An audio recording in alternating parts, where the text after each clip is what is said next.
फाल्गुन महिन्याच्या पौर्णिमेला साजरी होणारी होळी केवळ रंगाचा आणि आनंदाचा सण नाही, तर ती सत्याचा असत्यावर आणि भक्तीचा अहंकारावर झालेल्या विजयाची गाथा आहे.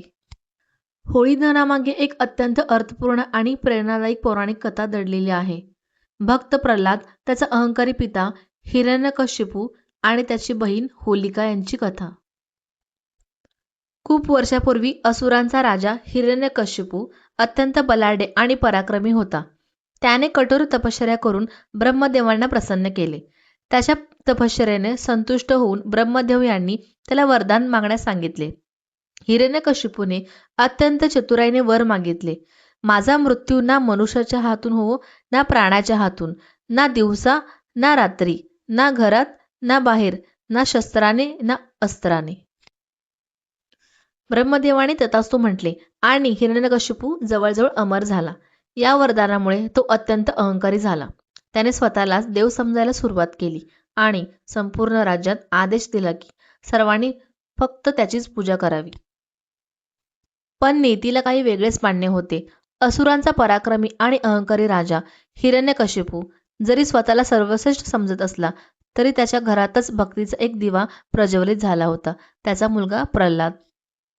प्रल्हाद जन्माला आला तेव्हापासूनच त्याच्या चेहऱ्यावर एक विलक्षण शांतता आणि तेज दिसत असे. इतर राजकुमाराप्रमाणे त्याला शस्त्रास्त्र, युद्धकला किंवा राज्यकारभार यात फारसा रस नव्हता. त्याचे मन सतत एक अदृश्य शक्तीकडे ओढले जायचे, श्री विष्णूकडे.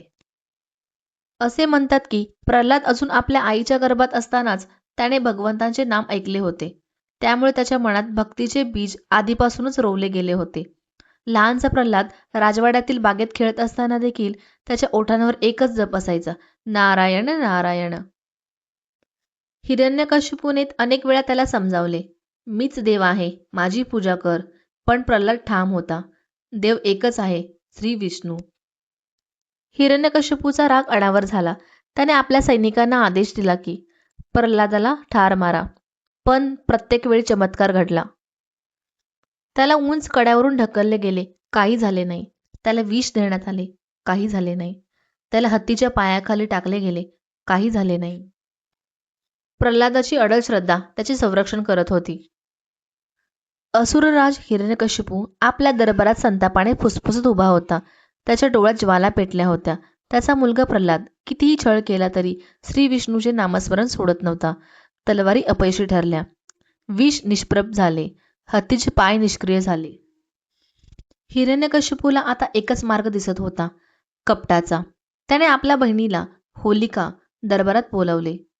होलिकेच्या चेहऱ्यावर आत्मविश्वास होता. तिला अग्नीपासून संरक्षण देणारे वरदान लाभले होते. काही कथांनुसार तिच्याकडे एक दिव्य वस्त्र होते, अग्निरोधक, जे तिला ज्वाळांपासून सुरक्षित ठेवत असे. हिरण्यकशिपू थंड आवाजात म्हणाला, बहिणी, तू माझ्यासाठी एक काम करशील? होलिका हसली, भाऊ, तुझ्यासाठी प्राणसुद्धा अर्पण करेन. तो पुढे म्हणाला, हा प्रल्हाद, हा माझ्या विरोधात उभा आहे. विष्णूची भक्ती सोडत नाही. तू त्याला मांडीवर बसव आणि अग्नीत प्रवेश कर. तुझ्या वरदानामुळे तू वाचशील, पण तो जळून भस्म होईल. क्षणभरासाठी सभागृहात शांतता पसरली.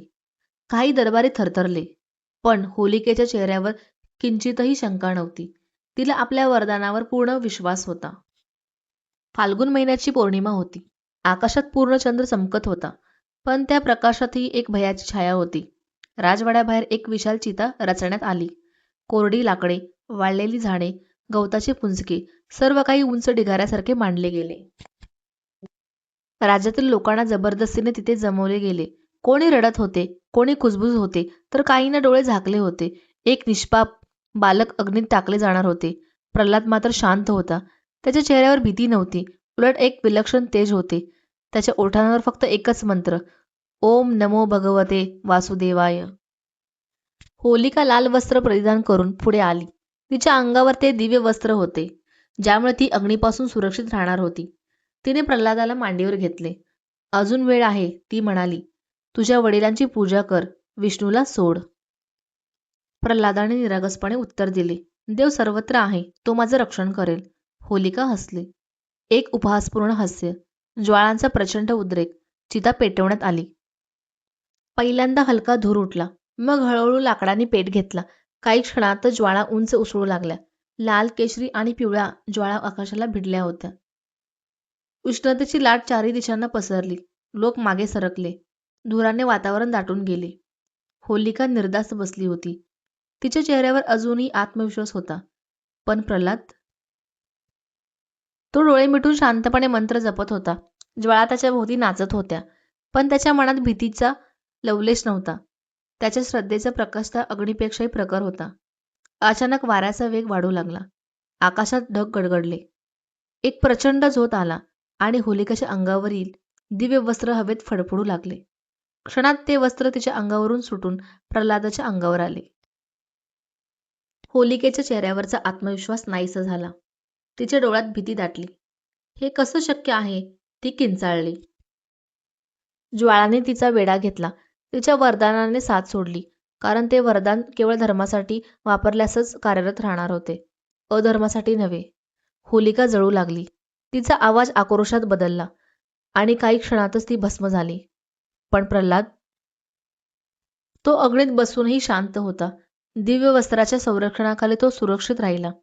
काही वेळानंतर ज्वाळा शांत झाल्या आणि धुरातून एक तेजस्वी आकृती बाहेर आली. प्रल्हाद, पूर्णपणे सुखरूप. त्या दिवसापासून फाल्गुन पौर्णिमेला होळी दहन करण्याची परंपरा सुरू झाली.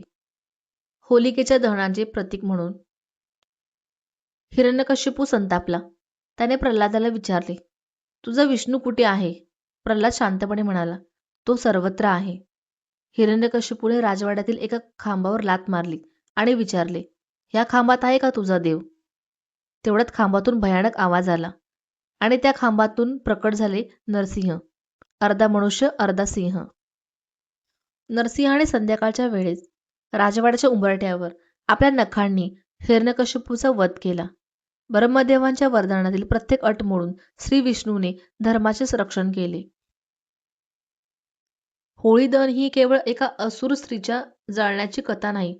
ती आपल्यातील अहंकार, द्वेष, मत्सर आणि वाईट प्रवृत्ती जाळून टाकण्याचा संदेश देते. होलिका म्हणजे अहंकार आणि कपट, प्रल्हाद म्हणजे श्रद्धा आणि सत्य, आणि अग्नी म्हणजे शुद्धीकरण. होळीच्या अग्नीमध्ये आपण आपल्या वाईट सवयी, नकारात्मक विचार आणि दुर्गुण यांचे दहन करतो. दुसऱ्या दिवशी रंगपंचमी साजरी करून आपण आनंद, प्रेम आणि बंधुभावाचा उत्सव साजरा करतो. आजच्या आधुनिक युगातही होळीचा संदेश तितकाच महत्त्वाचा आहे. अहंकार, लोभ, क्रोध हेच आपल्या जीवनातील हिरण्यकशिपू आहेत. आपली श्रद्धा, आत्मविश्वास आणि चांगुलपणा हा प्रल्हाद आहे. जोपर्यंत आपण सत्यावर ठाम राहतो, तोपर्यंत कितीही संकटे आली तरी आपण सुरक्षित राहतो. होळी दहन आपल्याला शिकवते की सत्याचा विजय अटळ आहे, अहंकाराचा अंत निश्चित आहे आणि श्रद्धेची शक्ती अमर आहे. फाल्गुन पौर्णिमेच्या त्या रात्री पेटणारी होळी आपल्याला दरवर्षी आठवण करून देते, आपल्याला अंतःकरणातील होलिका जाळा आणि आपल्या जीवनातील प्रल्हाद जपा.